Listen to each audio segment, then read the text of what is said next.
이력 카드상 도로 시공 경력 위주 모의 면접, 이력 카드상 도로 시공에 대한 경력이 많을 경우에 실전 모의 면접입니다. 문항 수는 10문항이며 실제 면접에서는 더 많은 질문을 받을 수 있습니다. 질문 청취 후 영상을 멈추시고 답변을 해주시기 바랍니다. 모든 질문이 끝난 후 질문에 대한 답변 예시가 소개됩니다. 안녕하십니까. 토목시공기술사 0-0 수험생입니다. 자리에 착석해주세요. 긴장하지 마시고 편안히 답변하시기 바랍니다. 도로 시공 경력이 있으시네요. 표층용 아스팔트 혼합물의 품질 조건에 대해 말씀해주세요. 마샬 안정도 시험에 대해 설명해보세요. 아스팔트 혼합물 현장 도착 및 다짐 시 적정 온도에 대해 말씀해보세요. 아스팔트 도로 포장 공사 시 다짐의 방향은 어떻게 하는 게 좋을까요? 아스팔트 소성 변형의 원인에는 무엇이 있을까요? 표층에 쓰이는 아스팔트 혼합물에서 적정 아스팔트량이 얼마 정도인지 알고 있나요?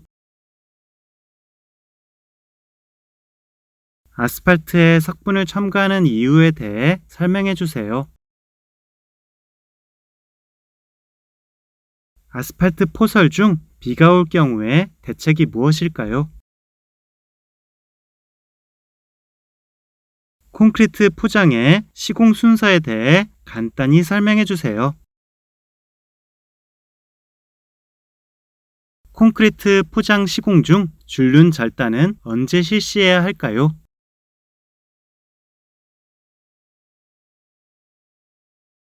도로 시공 경력이 있으시네요. 표층용 아스팔트 혼합물의 품질 조건에 대해 말씀해 주세요. 네, 교수님. 질문에 답변 드리겠습니다. 일반 아스팔트 콘크리트를 기준으로 해서 마샬 안정도는 500kg 이상, 공극률은 3에서 6% 범위, 흐름값은 20에서 40, 100분의 1cm가 기준입니다. 마샬 안정도 시험에 대해 설명해 보세요. 답변 드리겠습니다. 설계 아스팔트량을 구하기 위하여 하는 시험으로 추정 아스팔트 양에서 플러스 마이너스 0.5% 간격으로 공시체 5개를 제작하여 공시체 측면에 하중을 가해서 소성 변형에 대한 저항력을 측정하는 시험입니다. 이 시험을 통해 각 공시체의 공극률, 포화도, 밀도, 안정도를 구하여 모든 기준치를 만족하는 아스팔트 범위 내에서 중앙값을 아스팔트량으로 선정합니다. 아스팔트 혼합물 현장 도착 및 다짐 시 적정 온도에 대해 말씀해 보세요. 답변 드리겠습니다. 아스팔트 혼합물 현장 도착 시 적정 온도는 160도 이상입니다. 마카담 롤러로 다지는 1차 다짐 시 적정 온도는 110도에서 140도씨이며 타이어 롤러로 다지는 2차 다짐 시 적정 온도는 80도에서 110도씨입니다.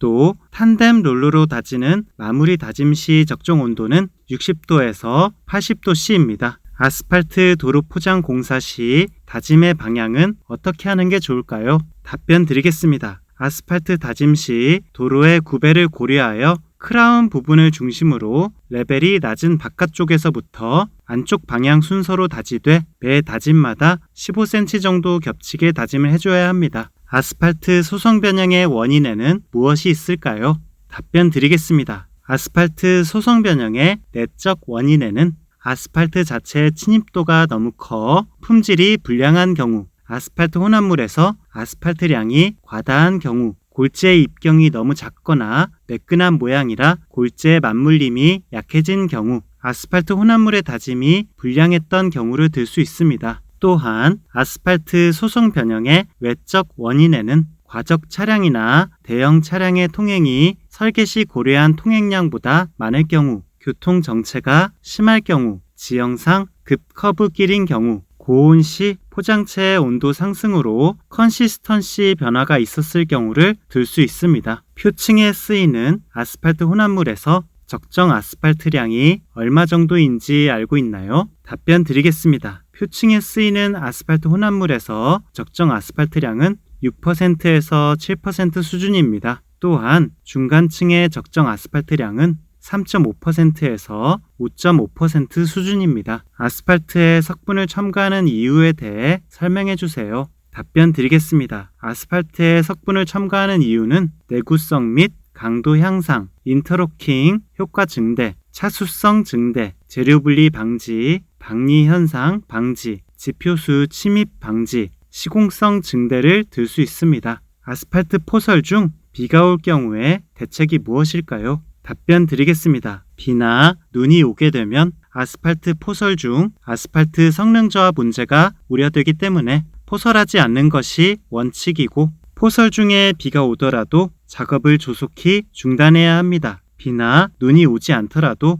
기온이 5도씨 이하가 됐을 경우에도 포설을 중단해야 합니다. 콘크리트 포장의 시공 순서에 대해 간단히 설명해 주세요. 답변 드리겠습니다. 먼저 배치 플랜트에서 생산된 콘크리트를 덤프 트럭으로 운반해 옵니다. 그 후 현장으로 운반된 콘크리트를 스프레더로 부설하고 콘크리트 피니셔 장비로 진동 다짐과 표면 마감을 합니다. 그 후 줄눈을 커팅하고 양생을 실시하기까지가 콘크리트 포장의 시공 순서입니다. 콘크리트 포장 시공 중 줄눈 절단은 언제 실시해야 할까요? 답변 드리겠습니다. 줄눈 절단 시기는 통상 타설 후 9시간에서 14시간 후 완전히 굳기 전에 절단해야 합니다. 다만 날씨와 기온 등 현장 여건에 따라 절단 시기가 너무 빠르면 콘크리트 포장의 내구성에 해롭고, 절단 시기가 너무 늦어도 균열 발생의 원인이 될 수 있기 때문에 시공 관리자는 콘크리트 포장 중 줄눈 절단 시기를 놓치지 않도록 지침이 확실해야 합니다. 모범 답안을 기억하여 다시 한번 모의 면접 연습을 해봅시다. 안녕하십니까. 토목시공기술사 0-0 수험생입니다. 자리에 착석해 주세요. 긴장하지 마시고 편안히 답변하시기 바랍니다. 도로 시공 경력이 있으시네요. 표층용 아스팔트 혼합물의 품질 조건에 대해 말씀해 주세요. 마샬한 정도 시험에 대해 설명해 보세요. 아스팔트 혼합물 현장 도착 및 다짐 시 적정 온도에 대해 말씀해 보세요.